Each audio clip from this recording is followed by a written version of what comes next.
The Art Institute of Chicago is one of the world's premier cultural institutions. Unfortunately, Chicago residents have come to take it for granted and stopped going to see some of the most powerful art collections right there in their own city. So in December of 2009, instead of trying to drive Chicagoans into the Art Institute went out to them.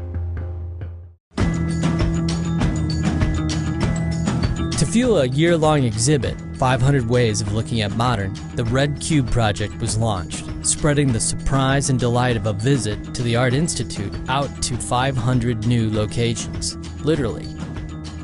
The RedCubeProject was simple: 500 cubes, each one designed to be a 3D Art Institute logo, were placed around the city for unsuspecting Chicagoans to find. Each cube had a URL, a number, and a password. Once registered online, the finder of the cube was given an art project to complete.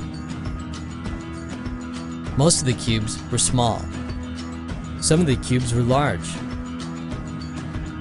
As for the art projects, well, people were asked to create their own version of Art Institute classics, or leave their cube on a train for others to discover, or make a video. I found cube number 197, so I made an 11-key tongue drum out of this cube. Or sell their cube on eBay, pass their cube on to Facebook friends, or locate a cube using only Twitter. They were asked to document a particular hour. Even a local radio station participated by collecting a 500 Songs of Modern playlist. There were traveling cubes. Oh, the traveling cubes. There was a place to share and discuss the progress of each project at a site dedicated to documenting all 500 cubes, tracking their finders and their followers.